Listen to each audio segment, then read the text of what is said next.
Hey everyone, welcome back to the Two Mom Life podcast. We are in for a treat today with my guest, Dalia Brunschwig, and she is an integrative nutrition coach and the founder of a business called Fully in Balance, where she works with women to get their weight in check and pick healthy options and really just develop a healthier lifestyle. So she has a wealth of experience. She's been helping hundreds of women over the past few years, and also a fun story. She's been, gone from Israel to where was it? Spain. And then now she's in Zurich, Switzerland. So one thing I love about doing this podcast is that I just get to meet so many awesome women from all over the country and all over the world. So I hope you enjoy Dalia as much as I have. And Dalia, I'm going to turn it over to you to just tell us a little bit more about yourself. Hi, Jodi. So nice to be here with all of you. And thank you for having me. So I am Dalia, and I live in Zurich with my husband and 3 kids. And before that, I'm originally from Spain, but before that, I also lived in the UK and Israel before I moved back here to Switzerland after getting married. So yeah, I help Jewish women dieting, losing weight, and maintaining it by listening to their bodies and having healthy lifestyles. So I created a company called Fully in Balance, where I help all these women, and it's just been growing, Baruch Hashem. Yeah. That's awesome. Now, what inspired you to get into this line of work? I know there's a bit of a personal story there. Can you tell us more about that? So it all started about 7 years ago when I gave birth to my youngest daughter. I had a very difficult delivery where, Baruch Hashem, she was fine and developing well, but I had a lot of issues recovering. I suffered from digestive issues. I could not get back to my weight. I was carrying this pregnancy weight for over a year after giving birth. I was in constant medicines and medical checkups. I had no energy and no motivation. And although I was very grateful to be here and be part of my family and to see my children grow, I still didn't feel I had enough strength to go on. So after a year, when I stopped breastfeeding, which was another story and also kind of a miracle after the hard delivery, I decided it was time and I managed to lose weight and get that energy back with real food and good nutrients. So that was amazing. And by having this change, the women here in Zurich saw the change, friends and family, and they asked me for help. So, wow. So that's when I started helping them intuitively. Yeah. Wow, that's amazing. So tell us a little more about your story. So it sounds like you had a challenging recovery from your giving birth to your youngest daughter. And did you just realize all of a sudden that oh my gosh, I must not be paying attention to my body? Or did somebody say something to you? Or how did you put the dots together? How did you connect the dots around your recovery and what was missing, right? Being that you needed to be more in tune with your body and maybe eat differently or act differently. How did that happen? So I realized that by removing certain foods which triggered my well-being, I was feeling much better and I was getting back to myself. So, for example, removing dairy, all these digestive issues just disappeared. I also used to suffer from sinusitis. What do you call it, sinusitis in English? Sinusitis. Right, That's what I would say. I used to suffer a lot from that, and since I changed my diet, I don't have that anymore. Those issues. So I realized that once you cleanse your body with the right food, of course, not with pills or shakes or any kind of extreme diet, your body just gets functioning the right way, and you also get to lose weight automatically, naturally, because your body's just functioning, so right. And did you just take it upon yourself to change your diet and alter your diet, or were you given guidance to take out dairy? So I was given guidance at the beginning. For me, at the beginning, it was a whole challenge because I wanted to get back to myself. I wanted to be more present for my family. And I didn't really know how to do it. I knew something had to change. So I had some guidance from a nutritionist telling me what to do. However, I couldn't get most of the products here in Switzerland because we're very limited with kosher products. Oh, so that's when it all started, that I started getting in contact with the local rab here, asking, is this kosher? What can I find? Coconut sugar, almond milk, we go according to a kosher list, but we have everything here, but it's not like in the States or in Israel. Right. So then is when I started developing my own protocol, my own program, whatever suited me, right? So that's really how it went. Okay, yeah, and we are so lucky in the States where, guys, for those of you who don't keep kosher, aren't so sure, what that means, like there are tons of kosher products in the store, and so many packaged items that are kosher just have a little symbol, and when you see that symbol, it's kosher, and it's not like that all over the world. So in Switzerland, there could be a number of kosher products, but they're not labeled, and so you really have to dig deeper. Exactly. Yeah. Today I have my fully in balance approved kosher products, in cooperation with the RAV or with the kosher list. But it took a lot of work to get that done, Okay, I see. So now it's all coming together. So you had a little bit of guidance, and you really had to pave your own way to, set protocols for yourself. Okay, so now tell us, what does it mean to listen to your body? And I just want to say that you work with a lot of women who are looking to lose weight, but what we're talking about today is applicable to everybody, because whether you're overweight a lot or a little bit or not at all, right? Our body tells us things all the time. And just because you might, not be looking to lose weight doesn't mean that there are things that maybe aren't so healthy or aren't serving you as well as you could be serving yourself. So What does it mean to listen to your body? So first of all, we are all different, right? We all have different bodies, we react differently also to different situations, different emotions, and of course to food. So everybody would react differently. Yeah, even if you have sisters, mothers, daughters, everybody has a different body. So listening to your body means to pay attention to the signals your body is transmitting to you and try to identify sensitivities, whether it's for good or for bad, right? So for example, if you have a headache, is it tiredness or is it that you didn't drink enough? And some things you can help yourself with and some things not. If you have a little baby, we are talking here with moms, and you don't sleep well at night, sometimes you can't help to wake up with a headache. However, if you didn't drink enough water, you can help yourself to push yourself to drink water. So another example would be you bloated. That I realized with myself because I was very bloated. And I didn't know, is it not the right food? Is it that I ate too fast? I wasn't chewing enough? So not necessarily eating healthy food means that it can be good for you. Obviously, healthier is better than not healthy. But if you're not chewing your green salad well enough, it could be you having digestive issues, if you know what I mean. That's so interesting. Yeah, so it's not only what you're putting into your body, but it's also how you're putting it in. Exactly. Are you chewing your food? So that's fascinating. And it makes so much sense.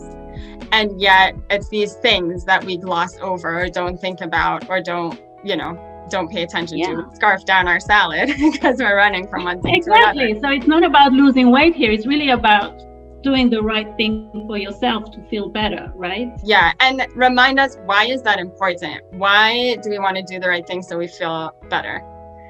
Okay, so let me tell you something. I think we all know this, but our bodies is just a miracle machine given from Hashem, right? So we have this machine that works wonders, And we as women, as mothers, we can see beyond that miracle because we have a cycle that works in most cases. You can conceive, we can bring life to this world, and that's like amazing. So if you want your body to function and to be more present there for your children, for your husbands, then treat it well. The body can whisper, and that's the first signs. Then it can talk to you, and then it can scream. And when it screams, sometimes it's just too late. So that's why it's important to listen to your body. Don't let your body scream, right? Yeah. And that way you'll feel better. And that just trickles down. It just trickles down to everybody that's in our lives. Exactly. And beyond. So practically for someone who is kind of at the point where they're not really paying attention to their body signals, that say like they're a little bit disconnected and eat what's in front of them or eat what's cheap or easy to put together. But how does someone like that even get started kind of being more in touch with their signals? Okay. First of all, start small. Don't start like with baby steps. Don't try to get overwhelmed every time you feel something. Oh, is that a signal? Right? So relax. It's very important to take it step by step. That's what I always tell my clients, and try to build healthy habits when you are trying to change something, not to just suddenly take all the kinds of types of food from your diet right now and start listening to your body. You need to kind of be systematic. So for example, my approach is really to include all types of food, but to remove the triggers, which are dairy, gluten, processed food, obviously, and sugar are big ones. And try to, when you reintroduce them into your diet again, how do you feel about it? So try to kind of pay attention of like, if you remove dairy for 2 weeks, how would you feel when you reintroduce it into your body? And when you reintroduce it, can you just start eating it again like normal, or do you have to kind of introduce it? So then it's where the body will either whisper, the body will whisper or talk to you, right? So if you haven't had dairy for 2 weeks and you feel great, and then you're having this yogurt and you're feeling a bit bloated, a bit heavy, then that's a sign that dairy might not be good. If you're having a dairy, like a yogurt, and you're feeling great, then go on with it, then you eat it normally. So that's really why I advise my clients to go on. And therefore I would remove it in my program. I would remove it and then they would reintroduce it. But some women just say, I feel so good, why should I have it? Like they have alternatives. So yeah, I see. And so you recommend taking these, say, trigger food groups out of your diet one at a time. So like first take out dairy, then reintroduce dairy, then take out wheat, or do you kind of do it all at once? So I do it in phases, but like wheat I take out at the very beginning, but then when Shabbat comes in, I already give it in because we need to have the challah, so yes. I include all types of food, and also in my program, I take into consideration like the Chagim and Shabbat and everything. So that's very important. And that's why I work with Jewish women, because they can relate to me and I can relate to them when they come with certain struggles. So I would remove the gluten for the first 5 days, and then I would recommend to have either spelt challah or sourdough challah, but we obviously don't have that here and we need to make it our own, and it's a bit complicated. So let's settle for spelt challah and see how you feel. Spelt is also easier to digest, and some people feel great about it and some less. But I would remove that, and then the dairy I would only reintroduce 2 or 3 weeks later. Yeah. Wow.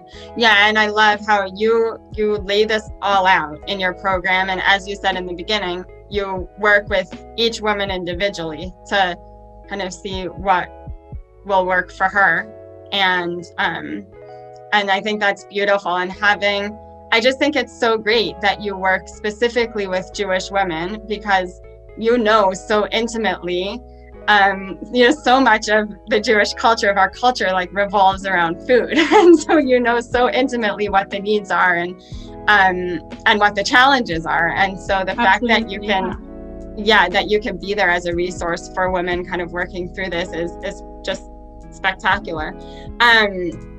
So how does one, say like one of our listeners tries this, right? They relax. And again, like it's really important not to get too into your head about it, right? To just like, take a breath and like just recognize what you're doing. And this is big, and it's okay if it doesn't all, go so smoothly. But say they try taking out, some food groups from their diet and then slowly reintroducing them. How does one gauge like if you're on the right path or if you're totally missing the mark? So you will start feeling already, if you remove certain foods and if you exclude sugar and processed food from the beginning, you will start feeling much better after a week or so. You might find also some withdrawal symptoms from the sugar or caffeine or whatever you're removing, because your body needs to get used to it. So the first week you might get a headache or you might be a bit more tired, but within a week or so you will start feeling much better. So you would have more energy, you would see the weight dropping and getting to your natural weight. It won't be like an extreme diet that like you will lose too much weight, but you will get to your ideal weight.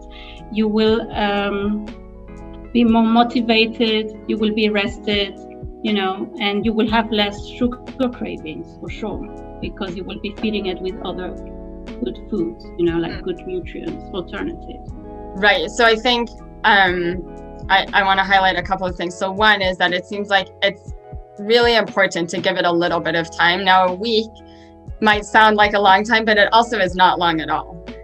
So it takes a week to kind of get over the withdrawal symptoms of sugar cravings. It depends how every individual is different, like I mentioned before. So maximum it could take a week. However, some clients that I had that were suffering from migraines, they had migraines for longer, but then once the withdrawal symptoms were over, like they really felt amazing and they felt the energy, the headaches were gone. So it depends really on each individual, but between a week or two, I would say.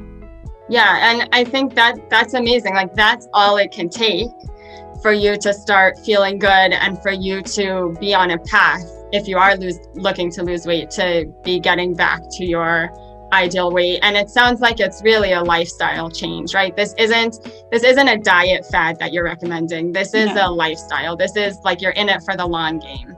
Right.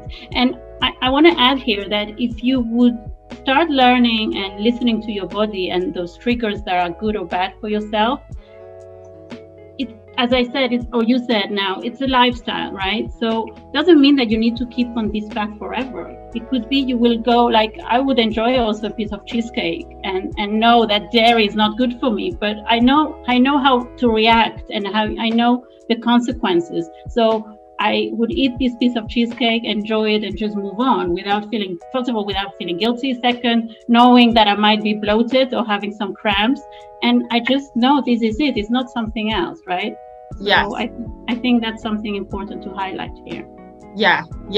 And I think one of the wonderful things that I'm just thinking about in this conversation is that sometimes we can jump to conclusions when we feel something in our bodies, or like we don't feel good, and it's like, oh my God, what is that? I'm gonna go on WebMD and like Google it. Yeah.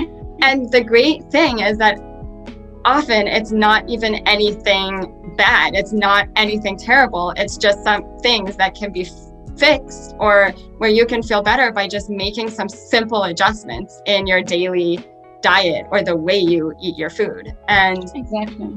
Yeah, I mean, how valuable is that? Like that's huge. So do you have any last pieces of advice that you want to give to our audience, our listeners today, related to this or something different?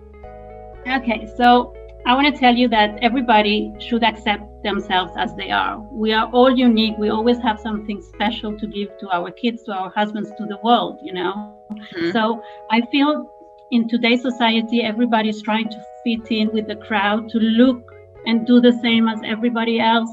And I don't think that's the right attitude. I believe very much that if you want to do something, do it for yourself, for your well-being. Listen to your body, feel good for yourself. You want to lose weight, do it for you, but not because you need to look a certain way or you need to fit into a certain society, right? So if you start loving yourself and accepting yourself the way you are, it's just things are much easier in general. And you're more present there for your family. And I think as mothers, we need to take that into account. I love that. That is such great advice. Guys, take heart. Thank you so much for joining me today. This has been such a great conversation, and you're just such an inspiration. And I love talking to you, Dalia. So tell us about the free gift that you're offering to everyone who's listening in. Thank you, Jodi. I really enjoyed also this conversation. And so I have actually an ebook, a free ebook that I want to offer everybody that's listening to this podcast, which is First Steps to Healthy Weight Loss. And this ebook will give you the basis on how to start building healthy habits, because by creating a healthy habit, you will be able to maintain a sustainable, healthy lifestyle. So, like I said, start small. And this ebook also provides you with some highlights on how to take care of yourself and be more present for your family. I love it. Thank you so much. I can't wait to read it. Thank you. Not because I'm trying to lose weight, but just I think there's something in that concept of developing healthy habits that I'm always, trying to take one step forward in that area. And I just see the way that when I develop healthy habits, it benefits me and it benefits my kids. And again, the ripple effect. So thank you. That's a really generous gift. Guys, I encourage you to go and grab that. We'll put the link to it in the show notes of this episode, just right below the episode. And we'll also include all the links to Dalia's Instagram and website and all of that, so that any of you who'd like to get in touch with her can. Well, thanks again for tuning in. Dalia, thanks again for joining me, and we'll see you all next time.